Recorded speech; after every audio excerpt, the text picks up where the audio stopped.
Gracias, Teodoro. Un saludo muy afectuoso a ti y a toda nuestra audiencia. Buen jueves. Creo que en el análisis que hemos hecho esta semana sobre el desarrollo de todo lo que implica, desde el punto de vista, digamos, estructural, una institución y luego cuajarlo a un proceso electoral, como ahora estamos involucrados desde las dos temáticas, la parte, digamos, regional y nacional, pero con mucha anticipación.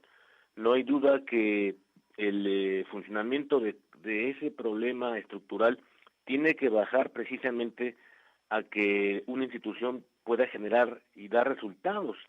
Ese es el punto cuando nos hemos referido estos días a la contextualización y también hacer una firme, por lo menos rápida, muy breve caracterización sobre las diversas maneras en que pueden hacer operativa la capacidad de muchos actores para que la sociedad tenga lo necesario para que la economía, la sociedad, la política pueda desarrollarse en condiciones desde que se formó en una primera instancia la comunidad, antes de que existieran mucho tiempo hace el problema de las comunidades, han sido justamente que han únicamente resuelto problemas desde la lógica de las rancherías, los pueblos,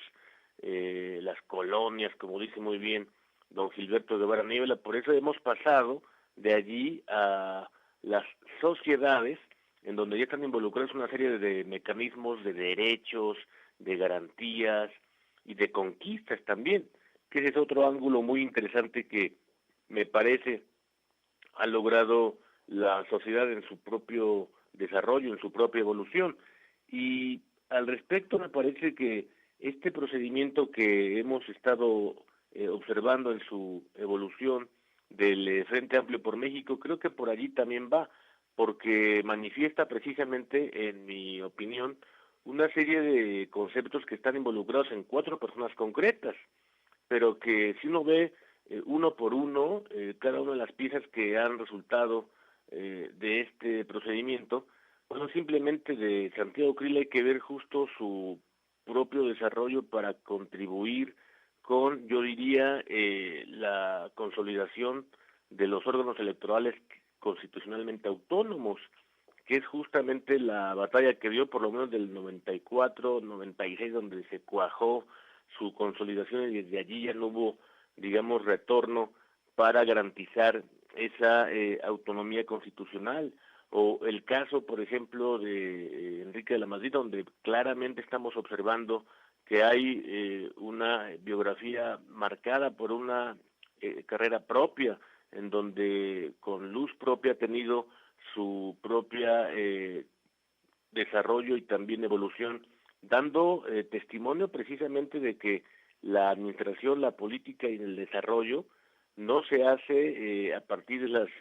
únicamente de las personas que tienen un nombre y apellido, sino a través en el campo, que es justamente donde en el legislativo, en el ejecutivo ha podido mostrar ese atributo. Y desde luego qué decir de la arrolladora carrera que tiene la señora Beatriz Paredes Rangel, la senadora de la República, el caso desde luego outsider de la senadora también Xóchitl Gálvez. O sea, es un conjunto de personalidades en donde se nutre buena parte de lo que ocurrió en un cuarto de siglo en la República Mexicana, por lo menos desde la consolidación de lo que conocimos como el inicio de ir abriendo el sistema, que desde allí se trata de observar cuáles son los panoramas más importantes que nos ha tocado vivir en este intervalo que nos ha tocado en muchas generaciones, quizás 2 o 3 generaciones que hemos podido convivir juntas en este mismo proceso. Me refiero al de los gobiernos, pasar de los gobiernos autoritarios, cuando aquel profesor de ciencia política nos dijo, bueno, pues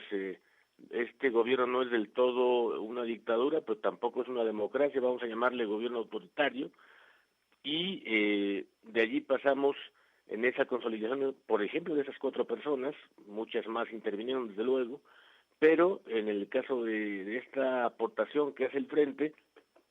está en ese mismo sentido, y desde allí hacia la construcción, no digo que únicamente ellos, pero hacia la aportación que significa también lo que hemos vivido después, que fueron los gobiernos del cambio político desde el año 2000 hasta 2018, en donde básicamente hay que aclarar que una serie de conquistas que tuvimos, como la libertad académica, como la libertad de expresión, como la libertad de prensa, como la libertad en torno a la defensa y a la lucha y la promoción, por ejemplo, de los derechos humanos, son conquistas que nadie nos ha regalado nada, hay que decirlo, ni los gobiernos autoritarios, ni tampoco los del cambio político hasta el 18, sino son conquistas de la propia sociedad, que es algo que vale la pena ponerlo en perspectiva siempre, porque es justo una serie de batallas y de circunstancias las que han llevado a que podamos entre todos construir esa economía, esa sociedad y esa política en la cual hoy descansa a pesar de todo nuestro país. Por eso creo que la batalla del 24 será mucho más épica, se suponía, que la del 18. No tuvimos más remedio, que se ha quedado encajonada como un gobierno de cambio político, es decir, una persona que llega al poder a suplir a una persona de un partido distinto, de un grupo distinto, pero nada más, pero al que ocupaba el cargo de la silla del águila, pero nada más. No tuvimos la virtud de hacer aquella hazaña que se había propuesto desde el punto de vista por lo menos retórico en el año 17 y en el año 18, que fue los escarceos y que tuvieron de cuajar, como sabemos, en aquella elección de prácticamente 5 años atrás. Creo que por eso hoy el ángulo más importante debe colocarse en torno a el valor que le debemos poner, me parece, a una institución electoral, la del Tribunal Electoral, para que estemos conscientes de que los acuerdos internos de la propia Sala Superior, los que resulten del 24, para todas las elecciones, gubernaturas, alcaldías y también un montón de cargos públicos, el caso de que tengamos esos equilibrios en la Sala Superior del Tribunal Electoral, eso ayudará a que estructuralmente haya buenos resultados aceptados por todos. Creo, todo lo que al final del camino no debemos olvidar aquellas sentencias del siglo XVI para que no la volvamos a repetir los votantes y también todos los ciudadanos, que por qué una y otra vez se preguntaba, tiene la Botsi en la servidumbre voluntaria, por qué una y otra vez las víctimas vuelven a elegir como opción de gobierno a sus propios verdugos.